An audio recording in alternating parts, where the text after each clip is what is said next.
Chapter 11. Who Stole the Tarts?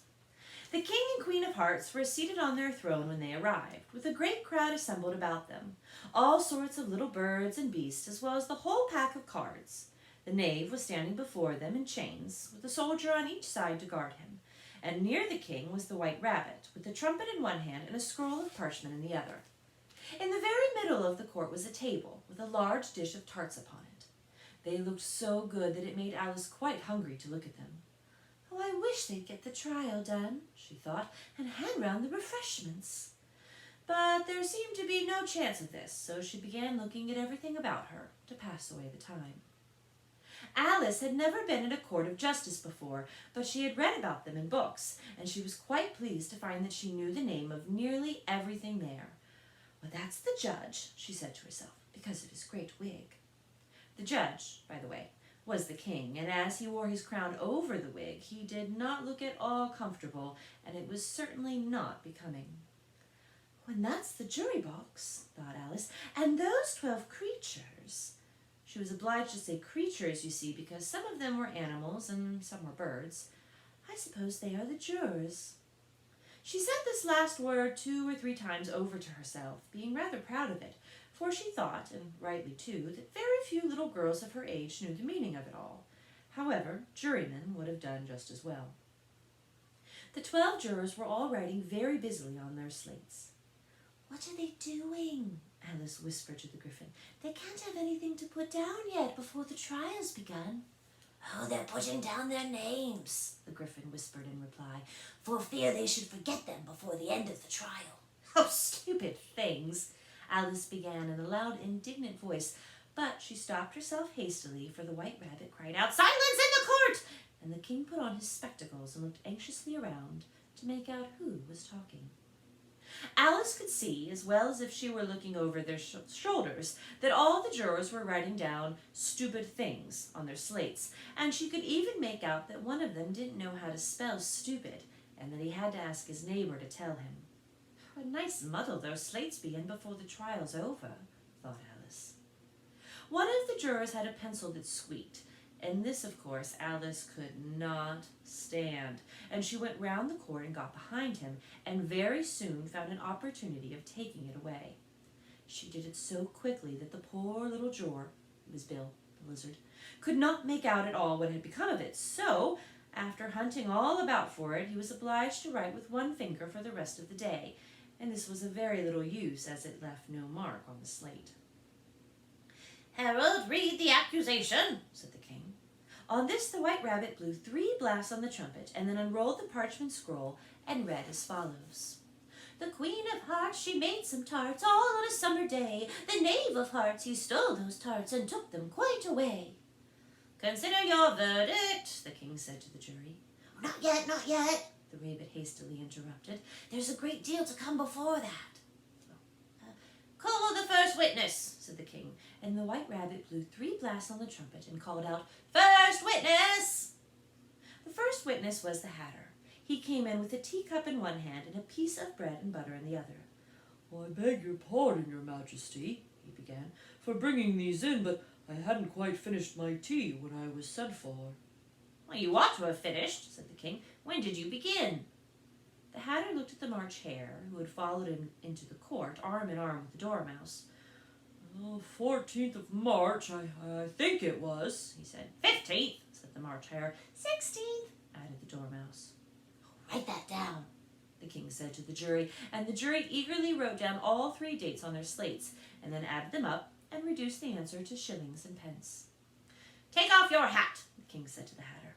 "Oh, it isn't mine," said the Hatter. "Stolen!" the king exclaimed, turning to the jury, who instantly made a memorandum of the fact. I keep them to sell," the Hatter added as an explanation. "I've none of my own. I'm a Hatter." Here the queen put on her spectacles and began staring hard at the Hatter, who turned pale and fidgeted.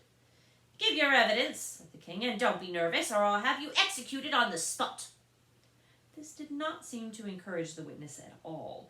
He kept shifting from one foot to the other, looking uneasily at the queen, and in his confusion he bit a large piece out of the teacup instead of the bread and butter. Just at this moment Alice felt a very curious sensation, which puzzled her a good deal until she made out what it was.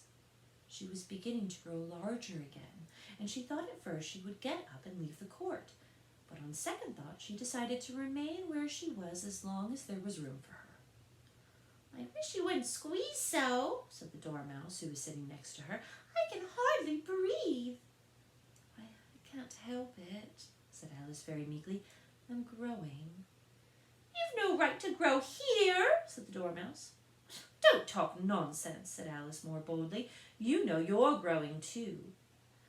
"Yes, but I grow at a reasonable pace," said the Dormouse. "Not in this ridiculous fashion." And he got up very sulkily and crossed over to the other side of the court. All this time the Queen had never left off staring at the Hatter, and just as the Dormouse crossed the court, she said to one of the officers of the court, "Bring me the list of the singers in the last concert," on which the wretched Hatter trembled so that he shook both of his shoes off. "Give your evidence," the King repeated angrily, "or I'll have you executed, whether you're nervous or not." I'm a poor man, your Majesty," the Hatter began in a trembling voice, and I hadn't but just begun my tea, not above a week or so, and what with the bread and butter getting so thin, and the twinkling of the tea." "The twinkling of the what?" said the King. "It began with the tea," the Hatter replied. "Of course, twinkling begins with the tea," said the King sharply. "Do you take me for a dunce? Go on." "I'm a poor man," the Hatter went on, "and most things twinkled after that, only the March Hare said—" "I didn't," the March Hare interrupted in a great hurry. "You did," said the Hatter. "I deny it," said the March Hare. "He denies it," said the King. "Leave out that part." "Well, at any rate, the Dormouse said—" The Hatter went on, looking anxiously around to see if he would deny it too, but the Dormouse denied nothing, being fast asleep. "Well, after that," continued the Hatter, I cut some more bread and butter." "But what did the Dormouse say?" one of the jury asked. "Oh, that I can't remember," said the Hatter. "Well, you must remember," remarked the King, "or I'll have you executed." Well, the miserable Hatter dropped his teacup and the bread and butter and went down on one knee. "I'm a poor man, your Majesty," he began. "You're a very poor speaker," said the King. Here one of the guinea pigs cheered and was immediately suppressed by the officers of the court. As that is rather a hard word, I will just explain to you how it was done. They had a large canvas bag which tied up at the mouth with strings, and into this they slipped the guinea pig head first and then sat upon it. "Well, I'm glad I've seen that done," thought Alice. "I've so often read in the newspapers at the end of trials there was some attempt at applause which was immediately suppressed by the officers of the court, and I never understood what it meant till now." "If that's all you know about it, you may stand down," continued the King. "I can't go any lower," said the Hatter. "I'm on the floor as it is." "Then you may sit down," the King replied. Here the other guinea pig cheered and was suppressed. "Well, come, that finishes the guinea pigs," thought Alice. "Now we shall get on better." "I'd rather finish my tea," said the Hatter, with an anxious look at the Queen, who was reading the list of singers. "You may go," said the King, and the Hatter hurriedly left the court without even waiting to put his shoes on. "And just take his head off outside," the Queen added to one of the officers, but the Hatter was out of sight before the officer could get to the door. "Call the next witness," said the King. The next witness was the Duchess's cook. She carried the pepper box in her hand, and Alice guessed who it was even before she got into the court by the way the people near the door began sneezing all at once. "Give your evidence," said the King. "Oh, shan't," said the cook.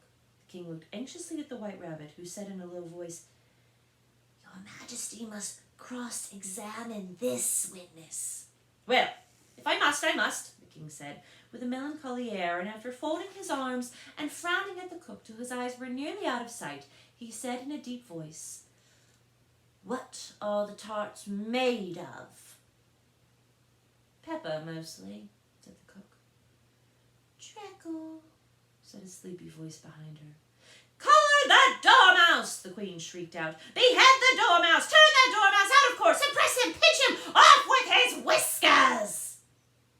For some minutes the whole court was in confusion, getting the dormouse turned out, and by the time they had settled down again, the cook had disappeared. "Oh, never mind," said the king with an air of great relief. "Call the next witness." And he added in an undertone to the queen, "Really, my dear, you must cross-examine the next witness. It quite makes my forehead ache." Alice watched the White Rabbit as he fumbled over the list, feeling very curious to see what the next witness would be like. "For they haven't got much evidence yet," she said to herself. Imagine her surprise when the White Rabbit read out, at the top of his shrill little voice, the name